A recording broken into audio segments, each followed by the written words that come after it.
Okay guys, ito papalitan natin to ng knob sight. So mamaya tignan natin yung difference kung anong i-improve ng ilaw.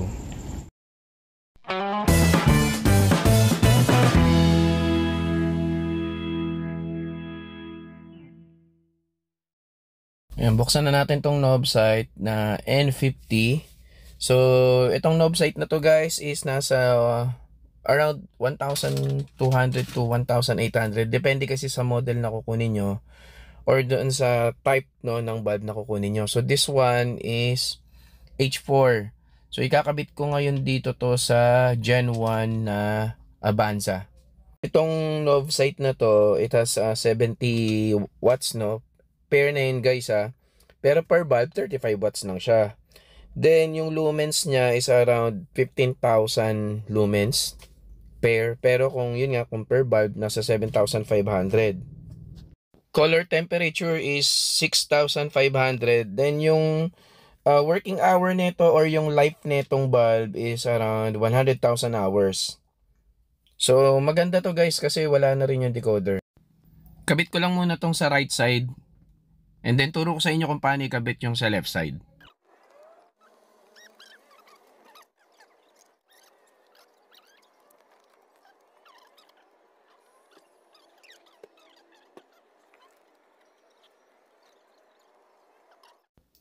Okay, so testingin na natin kung malakas ba talaga o baka naman sing lakas lang din nung original na halogen bulb. Yan, so malakas nga guys Mas maliwanag.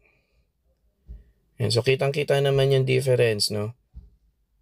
And hindi rin siya nakakasilaw guys kung mapapansin nyo dito sa video ko kasi dapat may nagre-reflect na dito sa lens, no? So hindi siya ganun nakakasilaw guys. So tama lang din yung angle ng ilaw. Kabit na rin natin yung isang LED. Yan, hugutin lang tong socket. And then hihilain lang tong rubber. Ngayon meron siyang dalawang lock. Kabilaan yan, ito. So igigilid nyo lang siya. Yan. Tapos meron din sa kabila pang side. Ito guys, mahirapan tayong makita. Ayan. So dalawa siya. Okay, and then mahugot nyo na yung bulb. So ganun lang siya. And then ito na yung bulb. Kailangan pag ganito yan pag nakaharap sa inyo, pag ganyan. So pag ginitna nyo siya, hindi dapat gitnang gitna. Medyo naka-angle kayo pag ganon. So mamaya papakita natin kasi para hindi kayo makakasilaw sa kasalubong. So balik na natin doon. So una muna ito lalagay. So una muna tatanggalin nyo to. Ito ngayon yung ilalagay nyo doon sa loob. Lalagay lang din uli sa loob. Babalik nyo lang. May ano yan, may susundan yan, ganyan yan. Pag ganyan dapat pag binalik nyo. Once na ibalik nyo, balik nyo lang yung dalawang lock. Pag naibalik na yung dalawang lock, balik lang yung rubber. So originally nakaganyan siya sa baba to. Pasok nyo lang yung sa gitna and then pasok nyo lang to nakaganyan Ayan, nakaganyan.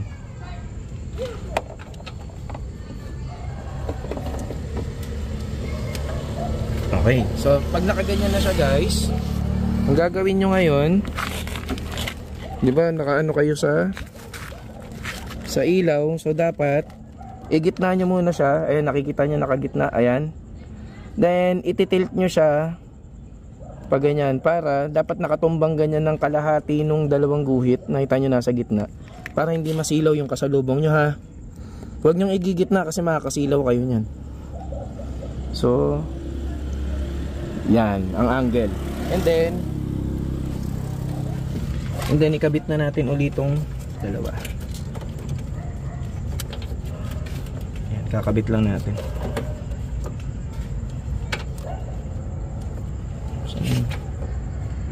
1, 2, 3. Kabit lang. Ayan. Okay, testing.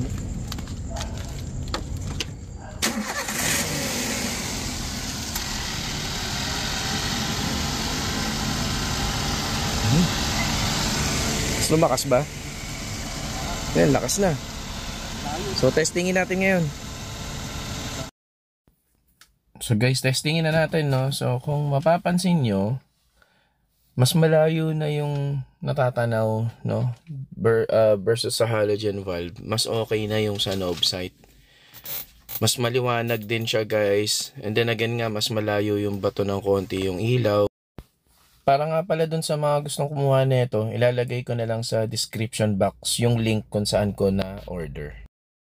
Lumakas talagang ilaw. Parang nag times 2 yung lakas ng halogen valve. And etong headlight nga pala ng Avanza, medyo madumi na siya, so kaya nirecommend ko din na maganda malinisan or talagang palitan na kasi yung chrome niya sa loob medyo malabo na rin. Pero kahit ganun yung sitwasyon ng headlight, guys, nagkaroon ng improvement mga 200% yung brightness. Sa actual, guys, malakas talaga, guys, no. And then itong video recorder ko, kinontrol ko lang dun mismo sa actual kung ano yung nakikita ko. So kasi kapag gumamit ka ng camera, minsan hindi nabibigyan talaga ng magandang color eh. Kala nila sobrang bright, no. So ito, parang halos ganito na, guys, yung reality nung nakikita ko, no, sa actual dito sa video na ginawa ko.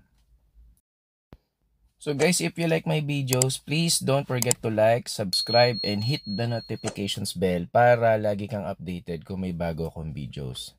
So guys, thank you so much for watching. Drive safe, God bless, and bye-bye!